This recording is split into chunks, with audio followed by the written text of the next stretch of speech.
Selamat petang, salam sejahtera. Terima kasih karena bersama dengan saya di Nazlin Unity Channel. Ini satu lagi isu paling panas yang berlaku di Dewan Rakyat hari ini. Speaker Dewan Rakyat akhirnya tak tahan lagi setelah bertubi-tubi diserang oleh orang-orang tertentu di Dewan Rakyat. Akhirnya, Speaker Dewan Rakyat meluahkan perasaan kecewa beliau dalam bentuk yang amat luar biasa. Speaker kata, boleh hina saya di luar, tapi bukan di dalam Dewan Rakyat. Bayangkan speaker sehingga bercakap seperti itu. Bukankah itu sesuatu gambaran yang amat memalukan?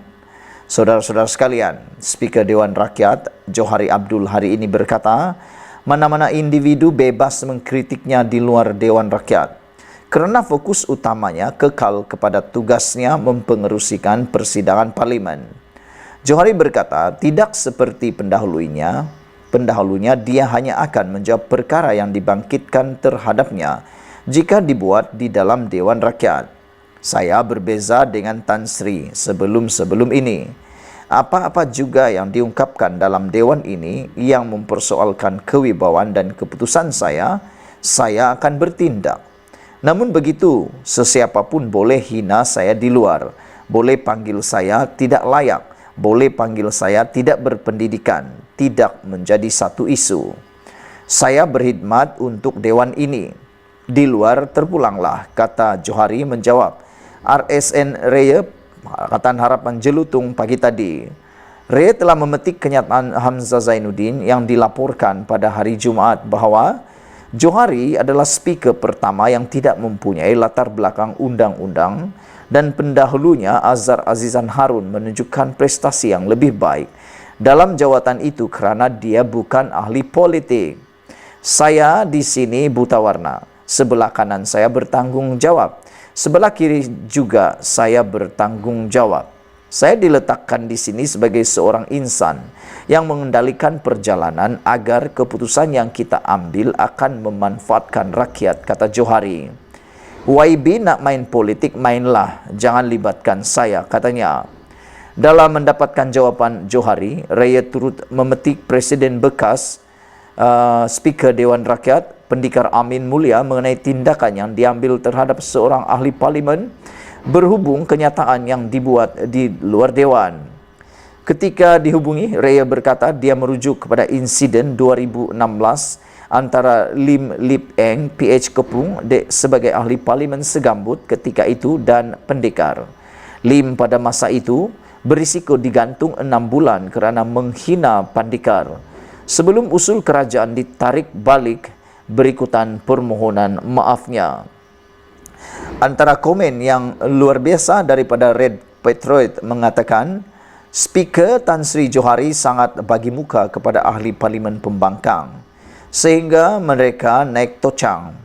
Tan Sri Johari sangat demokratik berbanding sebelum ini yang nampak sangat menyebelahi kerajaan dan berat sebelah dan membuat pelbagai sekatan termasuk tidak membenarkan perbahasan mengenai usul undi tidak percaya.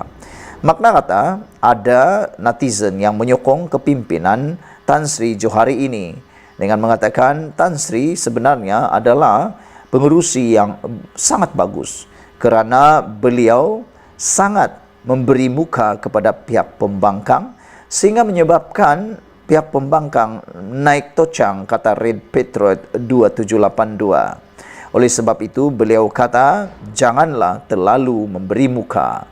Sekian dulu untuk kali ini. Jangan lupa tinggalkan komen anda, tekan butang subscribe. Malaysia kita punya, kita jaga sama-sama. Cintai Malaysiaku. Bye-bye. Selamat petang, salam sejahtera. Terima kasih karena bersama dengan saya di Nazlin Unity Channel. Akhirnya Anwar Ibrahim buka cerita. Kali ini paling mengejutkan dan lebih mengejutkan kita semua. Anwar Ibrahim menegaskan ada had selepas bentang kepada Majlis Raja-Raja, kata beliau.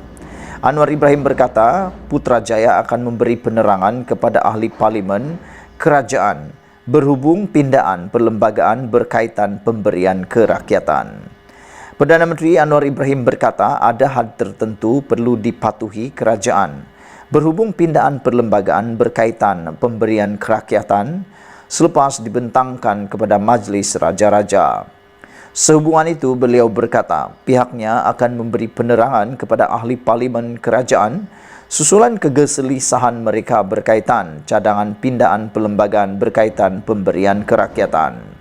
Sebarang pindaan perlembagaan yang mengubah isu kewarganegaraan perlu diselesaikan dengan Majlis Raja-Raja, kata Anwar lagi.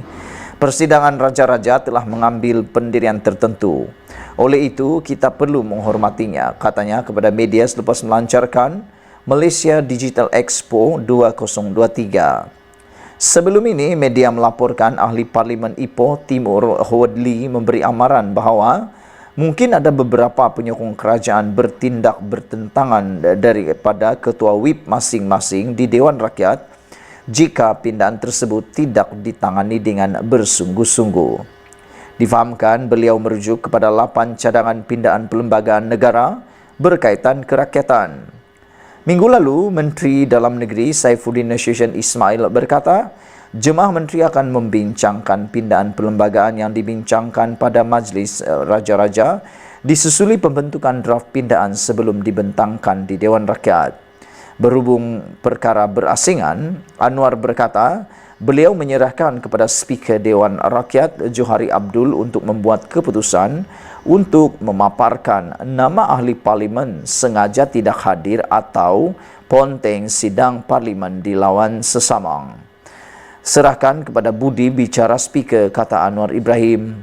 Terdahulu, FNT melaporkan ahli parlimen PKR Hassan Abdul Karim berkata, cadangan Johari itu disifatkan bukan reformasi yang ditunggu-tunggu dan bermakna seperti mengembalikan Akta Perkhidmatan Parlimen. Saudara-saudara sekalian, itulah keputusan daripada Anwar Ibrahim berkaitan dengan hak dan pemberian kewarganegaraan. Kata Anwar Ibrahim, itu semua ada had. Ada had selepas bentang kepada Majlis Raja-Raja. Maknanya, semuanya tergantung kepada keputusan mesyuarat Majlis Raja-Raja. Sekian dulu untuk kali ini. Jangan lupa tinggalkan komen anda, tekan butang subscribe. Kita jumpa lagi. Bye-bye.